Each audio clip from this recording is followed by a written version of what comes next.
بسم الله الرحمن الرحيم. يا أهلا بيكم. إزاي تختار الحاجة اللي أنت عايزها من موقع علي إكسبريس عشان تشحنها سواء لمصر أو لغير مصر؟ تمام. هتدخل على الموقع أو هتدخل على التطبيق من على الموبايل وهتكتب اسم الحاجة اللي أنت عايزها. أنا مثلا كتبت DDR3 رام 8 جيجا. تمام.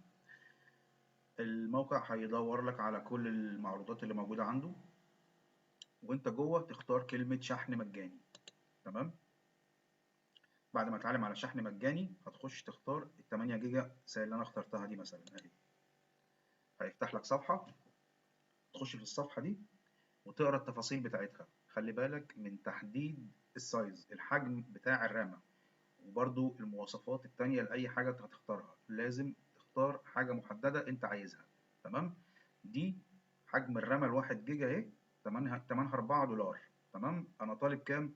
8 جيجا DDR3L اللي هي دي.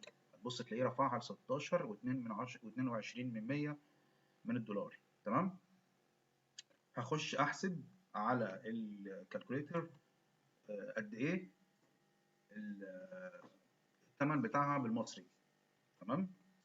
المفروض دلوقتي اللي هو مديني 16.22%. تمام. اضرب في 35 جنيه علشان تعمل حساب اذا كان في ضريبه ولا حاجه. انت الشحن بتاعك مجاني. تمام. طلع بكام؟ طلع ب 567 جنيه. هتحسب معاها العموله اللي هي 25%، تضرب في 25% هيديك رقم، تجمعه على الرقم اللي انت جبته ده هيبقى ثمنها لحد ما توصل هنا. تمام.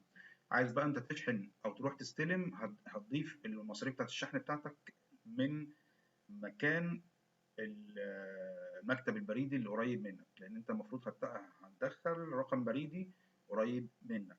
تمام. فعشان تعرف المصاريف الشحن المكتب البريدي لحد عندك كام دي هتضيفها برضو.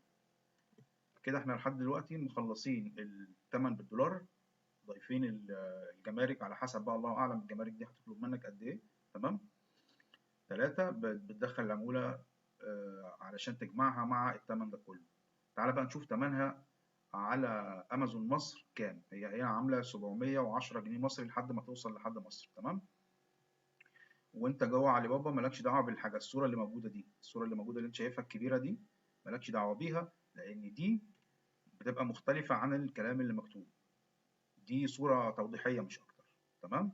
انما الكلام كله هنا في الحته اللي متعلم عليها باللون الاحمر دي، دي السعه الحقيقيه والمواصفات الحقيقيه اللي انت هتختارها. تعال نروح بقى على امازون مصر نشوفها بكام اهي. دخلت عليها برضه هي DDR3L 8 جيجا بايت. تمام. السامسونج اللي قدامك دي 1 جيجا مش 8 جيجا، اهي 1 جيجا اهي، مكتوب 1 جي. تمام. الكروشيال عامله 999 جنيه، وفي نوع منها تاني عامل 749 جنيه. تمام. اللي انت شايفه على امازون ده انت هتوفر عنه دي مثلا ب 1000 جنيه، والتانية عامله كام؟ عامله 700 جنيه، فانت كده وفرت 300 جنيه. كذلك بقى بقيه الانواع. وانت بتشتري خش قارن الثمن عند علي اكسبريس. تمام. علي بابا ده مش هتعرف تشحن منه غير بكميات، يعني ده بتاع جمله. فخليك في علي اكسبريس، ده بيشحن قطاعي وفي برضه شحن مجاني وفي حاجات كتير كويسه. وبعد ما تشوف ثمن الحاجه على علي اكسبريس ادخل شوفها على امازون مصر ثمنها كام، عشان لو طلعت هنا ارخص او بنفس الثمن هاتها من هنا احسن. تمام. ربنا يوفقكم جميعا. شكرا. انا هسيب لك اللينك بتاع الصفحه بتاعت الفيسبوك ورقم التليفون والكلام ده كله في وصف الفيديو، علشان لو حبيت تشحن حاجه تبعت لنا اللينك بتاع الحاجه اللي انت شحنتها ونشوف هتكلف كام لحد ما توصلك لحد مصر. شكرا.